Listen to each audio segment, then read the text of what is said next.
everything about the place, about the people, the work. The expression on Seamus's face was a disturbing mix of worry and sympathy. He sipped, then offered, "He'd worked there for 3 years. Liked the place well enough at first. Said the horses were fine, but recently he said there was something going on that he didn't hold with. That's why he left." "Something going on?" Pris leaned forward. "Did he say anything more? Give any hint as to what the something was?" Seamus grimaced. "All he said was that devil Harkness, he who's head stableman at Cromarty's, was in it up to his ears, and that it, whatever it was, involved some register." She frowned. "Register?" "Paddy never said what register nor how it mattered." Seamus contemplated his beer, then looked at Pris. "I've heard tell your brother's a great one with the horses, but I ain't never heard him spoken of as one who'd tip a man the wink, nor be likely to nobble a horse, nor be involved in any other shady dealing. Lord knows Paddy weren't no saint, but if there was something going on at Cromarty stables he couldn't stomach, then seems likely your brother might have difficulties with it too." Pris stared at him. "And now Paddy's gone?" "Aye, I'm thinking it might be wise to let your brother know." Seamus hesitated, then more gently asked, "He's your twin, ain't he?" Pris nodded. "Yes." She had to work to strengthen her voice. "And thank you. I'll tell him about Paddy." She started to rise, then paused and fished in her pocket. Standing, she slipped a silver sixpence onto the table. "Have another pint. For Paddy." Pris turned and strode out of the tavern. 2 hours later, she swept into the back parlour of Dalloway Hall. Her paternal aunt Eugenia, a widow who had come to live with the family on Pris's mother's death 7 years before, sat on the chaise calmly knitting. Curled on the window seat, Adelaide, Eugenia's orphaned goddaughter, now her ward, had been idly perusing a novel. A pretty girl with glossy brown hair, 2 years younger than Pris's 24, Adelaide looked up and set aside her book. "Did you learn anything?" Pris headed for the ladies' desk by the windows. "I have to write to Russ immediately." Eugenia lowered her needles. "From which I take it you discovered something disturbing, what?" Across the faded splendour of the Aubusson rug, Pris met Eugenia's wise eyes. "Paddy spoke of something going on at Cromarty's that he couldn't stomach. That's why he left. And now he's disappeared. His friends think he's been done away with." Eugenia's brown eyes widened. "Great heavens!" "Oh, dear!" Hand rising to her throat, Adelaide stared. Turning to the desk, Pris opened the drawer. "I'm going to write to Russ and tell him he has to leave Cromarty's employ at once. If there's something bad happening with the horses, well, you know Russ. He'll get involved trying to put it right. But I don't want him in any danger, not if it's the sort where people disappear, never to be heard of again. If he can't bear to come home and deal with Papa, then he'll have to look for work training horses for someone else." Russ had always been horse-mad. His one burning ambition was to train an Irish Derby champion. While she didn't share his enthusiasm, Pris fully understood the fervour of his dreams. Unfortunately, their father, Denham Dalloway, Earl of Kentland, had rigid views on what constituted an appropriate occupation for his son and heir, namely the care and management of the family estates. Breeding and training horses was all very well for others, the implication being others of lesser degree, but was an unacceptable occupation for the next Earl of Kentland.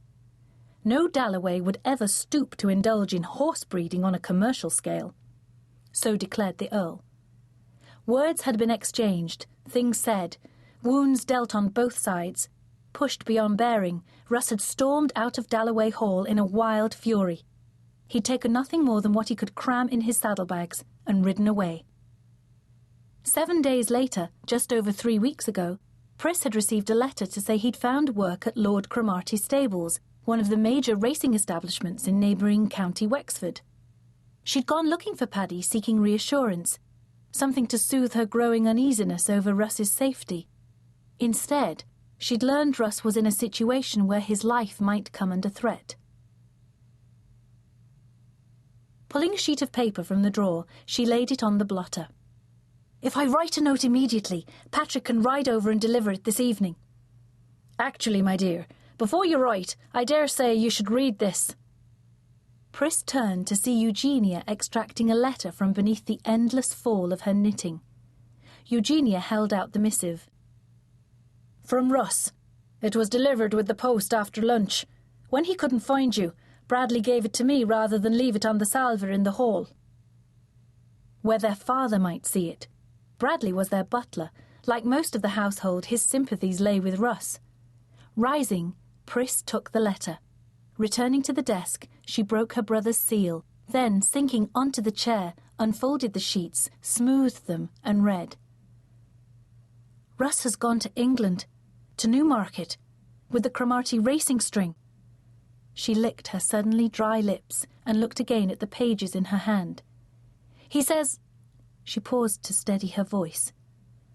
"He says he thinks Harkness, the head stableman, is planning to run some racket that somehow revolves around horse breeding while in Newmarket. He overheard Harkness explaining to the head lad, Russ says he's a villainous sort, about how the illicit undertaking worked, and that it involves some register. He, Russ, didn't hear enough to understand the scheme, but he thinks the register Harkness was referring to is the register of all horses entitled by their breeding to race on English tracks." She flipped over a page, scanned, then reported. "Russ says he knows nothing of the details in the register, but if he's ever going to become a breeder of racehorses, he should obviously learn more about it regardless. And he'll be able to follow it up, as that register is kept at the Jockey Club in Newmarket." She turned the last page, then made a disgusted sound. "The rest is full of platitudes assuring me he'll be safe, that it'll all be perfectly fine, that even if there is anything wrong, all he has to do is tell Lord Cromarty, and it'll all be right as rain.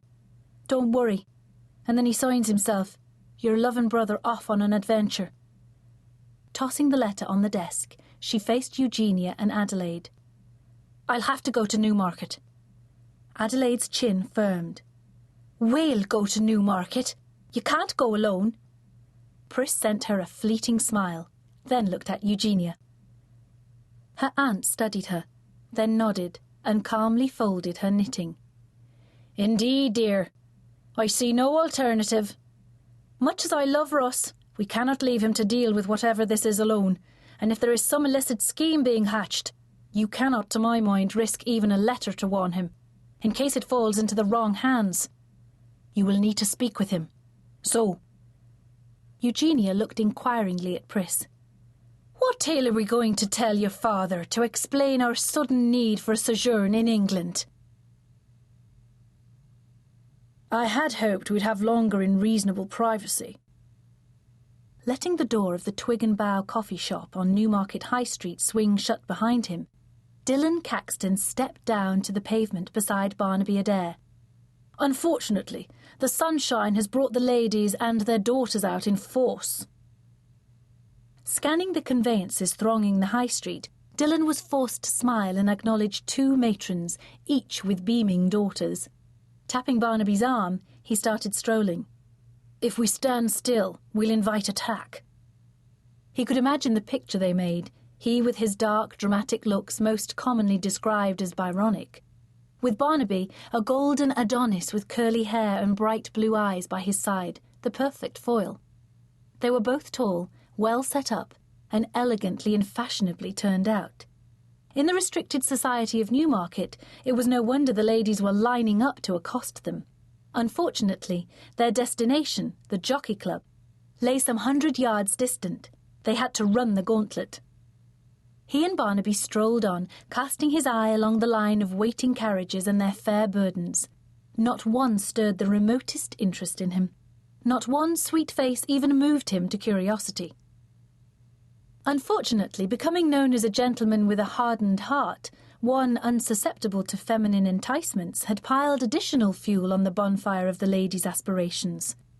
Too many now viewed him as a challenge, a recalcitrant male they were determined to bring to heel. As for their mothers, with every year that passed, he was forced to exercise greater care, to keep his eyes ever open for social snares, those traps certain matrons set for the unwary. "Mrs. Cartwell, a pleasure to see you, ma'am." Taking the hand the haughty matron extended, he shook it, bowed to the vision of lovely...